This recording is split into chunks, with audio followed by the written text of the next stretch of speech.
ये जनाजे का एहसास तो कमिश्नर को नहीं होगा, क्योंकि हमारे हिंदू भाई मरते तो उनके लिए एक आरती का वो बनाया जाता और मुसलमानों के अंदर जो है जनाजा रेडीमेड मिलता। ये जनाजे का एहसास दिलाने के लिए आज के एमएलए और साबिक एमएलए को हम लोगों ने क्या एहसास दिलाया कि मरने के बाद भी तुमको इस रोड से जाना है और इस जनाजे से जाना है, इसका उनको एहसास नहीं है। इसके लिए हमने यहाँ पर लाके जनाजा रखा। और ये दोनों लोगों को अगर ज़रा सी भी शर्म और अक्ल रहती तो ये शहर के बच्चे, यहाँ के काम धंधा करने वाले, यहाँ से रोड से गुजरने वाले माँ बहनें, या कब्रिस्तान के अंदर आने वाला जनाजा, यहाँ पर आने वाले नमाजी आज सालों से परेशान है। बार बार इनको बोलने के बाद भी रोड का काम शुरू नहीं हो रहा है। आज हमने कमिश्नर को पीछे इंटीमेशन दिया था, आज वापस हमने इंटीमेशन देने के बाद आज धरना दे रहे। हम जब तक के यहाँ पर सिटी इंजीनियर जिम्मेदार ऑफिसर नहीं आएंगे, आयुक्त तो साहब नहीं आएंगे, हम यहाँ से उठने वाले नहीं है। काम कब शुरू होगा ये हमको पक्का, काम की शुरुआत जो दिन होगी उससे हमसे बात करना, हम यही बात के ऊपर यहाँ से उठेंगे। भले हमें पुलिस गिरफ्तार कर ले, हमको पुलिस ले आके बंद कर दे, इतने आसान तरीके से हम धरना खत्म करने वाले नहीं है। ये शहर का सबसे अहम रास्ता है। कई सालों से यहाँ पर धंधा करने वाले परेशान हैं, यहाँ पे कारोबार करने वाले परेशान हैं, यहाँ रोड से गुजरने वाली माँ बहनें परेशान हैं, स्कूल के बच्चे परेशान हैं। बाकी यहाँ के लीडरान की मोटी चमड़ी ये कभी ये रोड के बारे में सोचते नहीं है। 2 साल कब इमरान शेख रशीद ने यहाँ पर पेचवर्क का काम किया था, रोड बनाया था। पहली बारिश के अंदर रोड भय तो गया। उनका चमचा असलम अंसारी दलाल है, उसको आजकल दलाली पे रखे ले शेख आसिफ साहब ने, वो आके उल्टा सीधा बयान देता, बोले वो तो पेचवर था। अरे 20 लाख रुपए का रोड का काम किया था, बड़े बड़े फोटो लगाए थे। इन्होंने शहर को खूबसूरत करने का वादा कितना किया। माँ बाप महापौर थे 5 साल, लोगों को ये शहर का सत्यानाश किए। कचरे में भ्रष्टाचारी, रोड में भ्रष्टाचारी। ये शहर का अगर सबसे ज्यादा कोई जिम्मेदार है तो मुफ्ती इस्माइल और शेख आसिफ, इन्होंने शहर का सत्यानाश कर दिया। ये गरीब आवाम को कभी उन्होंने नहीं सोचा कि ये शहर के गरीब लोगों ने अपने खून पसीने की कमाई का इनको पैसा भी दिया और रोड भी दिया। इन्होंने आज तक ये गरीबों का नहीं सोचा।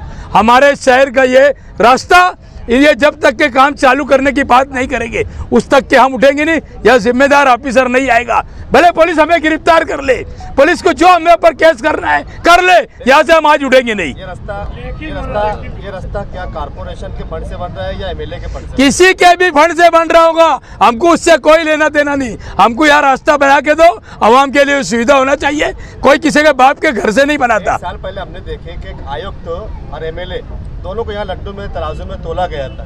अभी तक यही वाज़ेह नहीं हो पाया कि ये काम एमएलए का है कि काजगी को, दोनों को लड्डू में तोला गया था। तो करने वाला कौन है काम? देखो एक बात सुनो, कौन करेंगे, हमको इससे कोई लेना देना नहीं है। हम आवाम की सहूलत के लिए बैठे हैं, हमको आवाम की सहूलत चाहते हैं। हमको ये रोड का काम होना चाहिए, रोड का काम शुरू कर दो, हमको कोई मौजूदा नहीं है। और एकदम लड्डू में तोला जाए इनको, उससे आवाम को कोई लेना देना नहीं है। आवाम अच्छी से समझ चुकी है, ये शहर की आवाम अच्छी से समझ चुकी। ये धोखेबाज लीडरों को इन्होंने ओढ़ लिया। अब जब आखिरी अय्याम आता, 4 साल 8 महीना गुजर जाता, लेके निकल जाते ये लोग झूठ का परिंदा, और पूरे शहर के आवाम को झूठ बोलकर ये हमने किए, वो हमने किए। अरे कौन सा तुमने किए? सब आवाम के बीच में आओ, अरे ये लगाओ टेबल और पूछिए। ये शहर की आवाम आपसे पूछेंगी, ये गरीब आवाम पूछेगी, यहाँ का मजदूर पूछेगा, यहाँ का सरमायादार पूछेगा, यहाँ का बुनकर पूछेगा, यहाँ का कारोबार करना पूछेगा। जिसने आपको वोट दिया था, जिसने नहीं भी दिया था, उनके भी आप एमएलए हो। शहर के अंदर भ्रष्टाचार की फैलाने वाला शेख आसिफ, मैंने परसों प्रेस कॉन्फ्रेंस में कहा था, उसका दलाल वो असलम अंसारी और शकील जानिबेग, उन्होंने मैंने जो सवाल किया था उसका जवाब देना था। भ्रष्टाचारी, मैंने ये बोला था उनको कि तुमने कचरे के टेंडर में पार्टनरशिप किया, 1200 का 2400 में टेंडर दे दिए, बड़ी भ्रष्टाचारी करोड़ों में हुई। मैंने कहा था खिचड़ी का टेंडर, गरीब बच्चों का, बच्चे नादान और मासूम बच्चों का खिचड़ी खा रहे, उसका जवाब दो। अभी कल से एक नई बात आई, मैं आपके चैनल से शहर की आवाम से बोलना चाहूँगा कि ये आजूद माजूद 2 भाई खलीफा, ये दोनों कल से निकल गए रोड के ऊपर और शॉपिंग सेंटर वालों से 50-50 हज़ार रुपया नए एग्रीमेंट के नाम पे जमा करने का काम इन्होंने शुरू करा। ये चोट्टों ने, दोनों ने। मैं इनके बारे में असलम अंसारी 2 रुपये की संडास का पैसा गू खाऊं उसको मैं आज बोलना चाहता हूँ, क्या तेरे में हिम्मत है तो तेरे बाप को शेख आसिफ को लेके मेरे सामने बैठ के बात कर। तुमने कितना भ्रष्टाचारी किया गांव के अंदर, मैं बताऊंगा। तुम्हारे लिए तो आखिरी लफ्ज़ सिर्फ शेख असलम अंसारी, तेरे आखिरी लफ्ज़ तेरे में यही है। आप, मैं 25 साल से कारपोरेशन में देख रहा हूँ कि तेरे से बड़ा भ्रष्टाचारी कोई नहीं है आज तक के।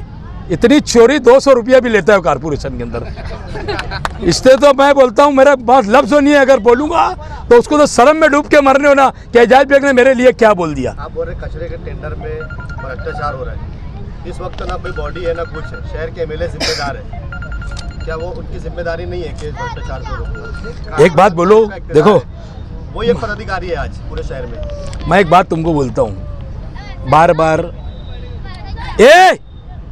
बार मैं एक बात तुमको बोलता कि एमएलए को कुछ समझता नहीं, उसको सिर्फ समझता है उसको कुछ समझता है तो सिर्फ पैसा समझता है ना।